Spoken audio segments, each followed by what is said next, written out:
this world. And so, although we often focus on life's hardships and complications, we should always celebrate the positive. When we are thankful, this translates into our ability to give to others, since we understand the value of a kind action. I am grateful to have the support of my family and friends, some of who have flown out to be here today. I'd like to thank my dad. You might expect him to be the stereotype of an Asian tiger parent, but my dad really is not a tiger parent, or at most, he's a really weird version of it. Instead, he's always the one to remind me to relax rather than exhaust myself, and instilled in me that awards are a product, not goal of learning. I would like to thank my mom, who will make every sacrifice to support me, and already has made all the sacrifices for me to be standing here. If I could have an ounce of her strength, I'm confident that I could persevere through anything. Based on the fact that everyone here is graduating, or knows someone who is graduating, we can all say thank you for the education that we have received here at Fox Lane. There is a fantastic balance at Fox Lane between academics, extracurriculars, and social activity, in addition to the endless support that faculty shows. Here, I have learned not only the value of a leader or president, but also the value of having a vice president of fun to bring everyone together and to create a sense of community. A great memory I have from Fox Lane is the Model Congress trips this year. Our delegation was an absolute mess. We probably turned in every single form and payment past its deadline. There were illnesses, injuries, and many other difficulties. This is also the first year of attending conferences that no one won a single award. Regardless, I met and learned from so many different people who really care about what they're speaking about, which, in my opinion, is the best thing to walk away with. You don't need to be valedictorian to have something meaningful to contribute. There's something to be learned from everybody. One of the most sincere forms of appreciation is attention. Over the years, I have found that our ability to give our attention to someone or something can really make a difference.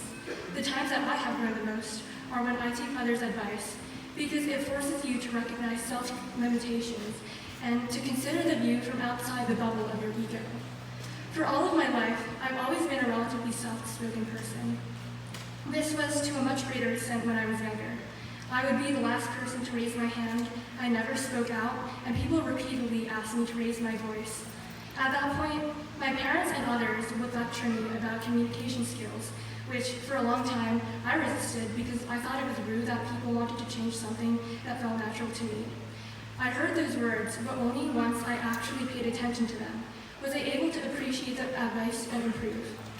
Speaking up can be the difference from passively caring to taking action, allowing others to hear your ideas rather than keeping them to yourself, and allowing effective conversations to take place.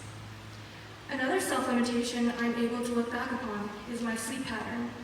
During junior year, my sleep routine was awful.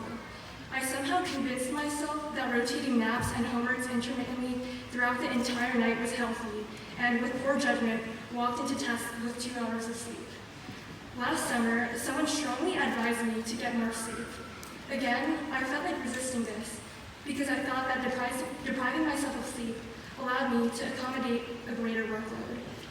Maybe so, but I respected that person and decided to really consider the advice rather than dismiss it, which would be the easier option. So I adjusted my sleep schedule for senior year.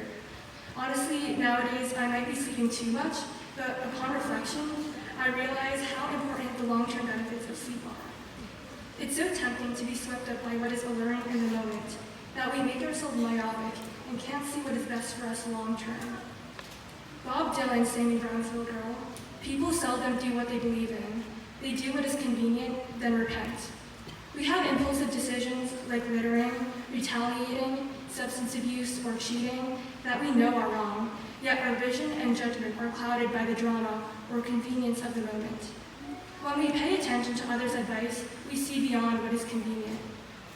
I have mentioned a couple of examples of how listening to advice can be meaningful, but if you listen carefully, meaningful advice is everywhere. It exists in sermons, in books, in music, from friends, in conversation with strangers on a hike, even at a mandatory pre-prom meeting. As we graduate from high school, we'll be exposed to a different environment.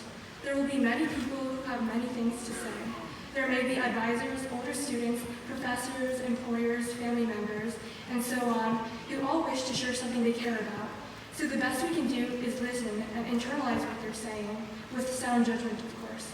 We can't live 1,000 lives, we can only live one life. But we can learn from those other lives. Nowadays, this is especially relevant given that there are so many sensory inputs vying for people's attention, a major one being the internet and social media. Our attention is powerful because it allows us to decide how to direct the way we live. By giving our attention, we are expressing gratitude to those who want to make a positive impact on us. Congratulations to the class of 2019, and thank you for your attention.